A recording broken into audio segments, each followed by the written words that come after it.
We are pretty far into the NFL year now to determine what types of years players are having. Some are thriving, some are doing okay or how they were expected to perform, and others simply are not doing good and are underperforming. In today's video, we're going to be discussing several players or teams that had pretty high expectations heading into the 2020 season, and have either failed miserably or just simply haven't lived up to those expectations, and as a result, disappointed a lot of people, whether it be fans or fantasy owners. Some of these players' reputations or images have taken a hit this year due to their underperformance, and we're going to get into that. But before we get started, if you guys did not know, I will give away a Saquon Barkley autographed jersey if we hit 18,000 subscribers before the new year. Now, before we start, make sure to like the video and subscribe to the channel, as you definitely have some incentive now to do so. Now let's begin. And we're going to start today's video with none other than Lamar Jackson. In 2019, Lamar was the MVP as he had over 4,300 yards and 43 touchdowns and looked to be Mahomes' rival for the next few years, and quite honestly, maybe even for the next decade. However, 2020 has been a far cry from what we saw last year, and while we can attribute it to a lot of other factors on the Ravens, like a bad offensive line, mediocre at best receivers, and a bad offensive coordinator, Lamar hasn't exactly been great in his own rights. Now, if you guys have been subscribed to the channel for a while, then you know I said countless times over the summer that Lamar wouldn't be able to keep up his 2019 pace for forever, as it's just not realistic. Likewise, Patrick Mahomes won't be a 5,000-yard, 50-touchdown player for the rest of the time. But think to yourself for a second when I ask this.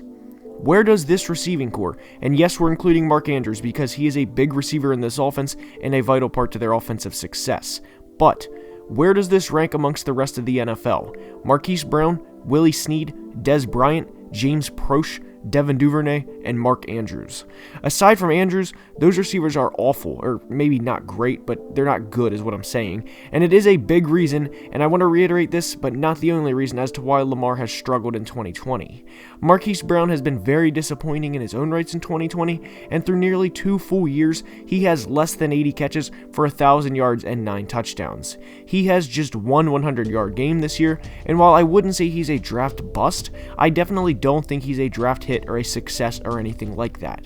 Back to Lamar though, and he is currently on pace to have 4,000 total yards, 29 total touchdowns to 15 turnovers. I don't think Lamar was a one-hit wonder or anything like that, to be clear. That's not what I want to be taken away from this part of the video, but I do think Lamar needs better weapons around him to succeed than he currently has. Lamar is a better player than what he's shown this year, but he can't do it all by himself, and he needs better players to throw to than Willie Snead and Dez Bryant. And if he doesn't get better receivers and a better offensive line than what he has now, then we could very well see him turn out to be like the starting quarterback for the Philadelphia Eagles. And next we go to Denver to discuss quarterback Drew Lock. Obviously, what happened Sunday was out of his hands, and had the Broncos been in serious playoff contention, I think something would have been done differently regarding that game in those circumstances. I touched a little more on that topic in Monday's video, and what would happen if that happened to the Chiefs during like the AFC Championship game. Anyways, judging Lock's performance in 2020 for what we have, and it hasn't been pretty to say the least. He has the highest interception percentage in the entire NFL, which means he throws interceptions at the highest rate. So while Carson Wentz has more interceptions than Lock would throw more of them than Wentz if they threw the exact same number of passes over the course of a season. This was supposed to be Drew's big step forward, and as we sit in early December, he has thrown more interceptions than touchdowns in 2020. His completion percentage was over 64% as a rookie, which is pretty good, especially for a rookie, but that has dropped to below 56% this year, and for all of the slander Josh Allen took in 2019 for not being an accurate passer and people saying ridiculous things like he'll never be good enough, etc., Lock is less accurate than he was when he was the recipient of the media's criticism. Allen, that is, not Lock. Not only has Lock been bad in what can be described as best as a sophomore slump, but what really sucks for him is how much the Broncos invested into making not only him better, but the rest of the offense. They snagged Jerry Jeudy at 15th overall to pair with Courtland Sutton and Noah Fant, and spent a second second-round pick on receiver KJ Hamler. Locke had a promising final few games to end his rookie year, but to say the least, he hasn't looked good in 2020. One final thing is obviously the Chiefs have their franchise quarterback in Patrick Mahomes, but the Chargers have found their guy in Justin Herbert too. So while the division rivals teams are either on the up in the Chargers and at the top in the Chiefs, the Broncos are seemingly in no man's land with a second-year quarterback who does not look at this point in time like he is the long-term answer. Now we head to New England to discuss not only quarterback Cam Newton, but wide receiver Julian Edelman. We're going to start with Cam, and his disappointing season isn't only due to himself, but due in large part to the weapons around him. The Patriots spent a 2019 first-round pick on N'Keal Harry, who at this point in time is a draft bust. He has 36 catches in nearly 2 full years, and fair or not, 2021 will be a prove-it year for him, or he will be 3-and-out in New England.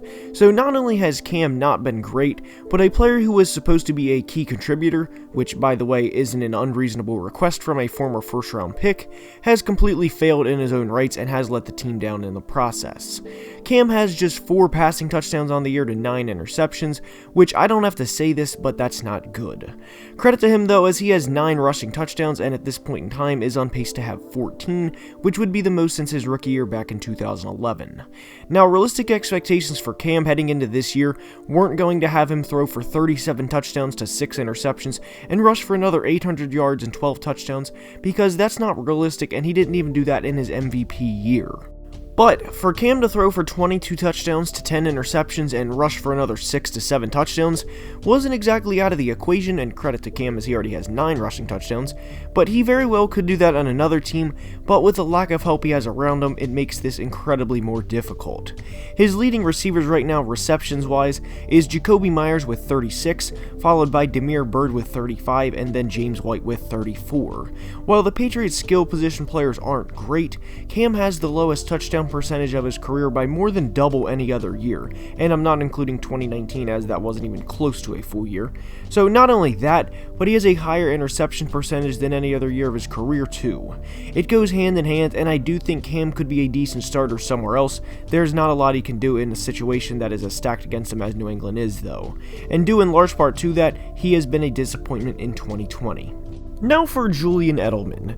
Julian has just 21 catches on the year on 39 targets, and aside from years in which he's had 4 or 7 catches, which were in the early 10s by the way, that is by far the lowest catch percentage of his career.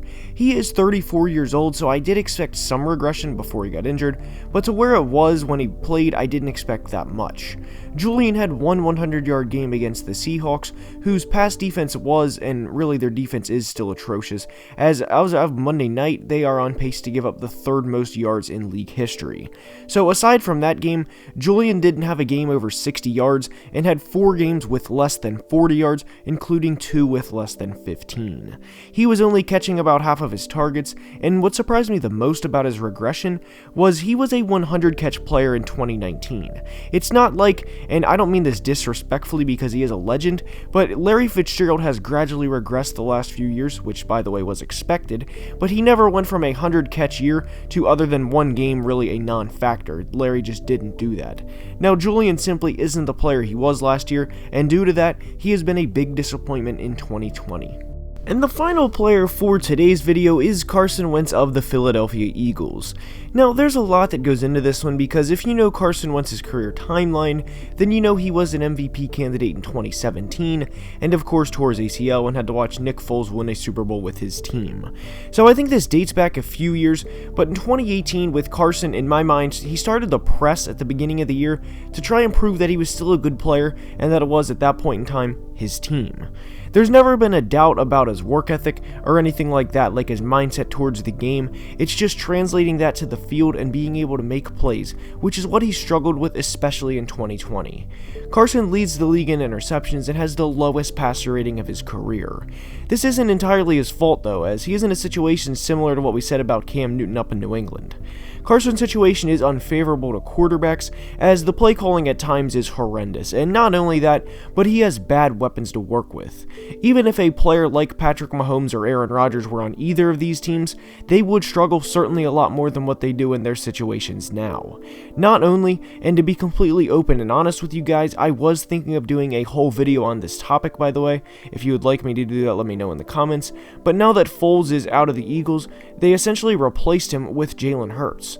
NFL players and really all athletes always talk about their mind being focused on one thing, but it's impossible for Carson to not think about Jalen's presence and how the franchise invested a second-round pick in him, and for him not to think about that at least a little bit. Remember, Carson has meetings with him all day long. I think this whole year for Carson has been a disappointment because mentally he's spinning in countless directions. I do think he would do good in a change of scenery, but the question is who would take him and that contract and where would he go? Now, with that being said, that's all I have for today's video. I hope you enjoyed. If you did, please like the video and subscribe to the channel. Remember, 18,000 before the new year. Tell a friend, tell multiple friends, tell Giants fans about the opportunity. Anyway, I love you guys, and I'll see you next time. Have a great day.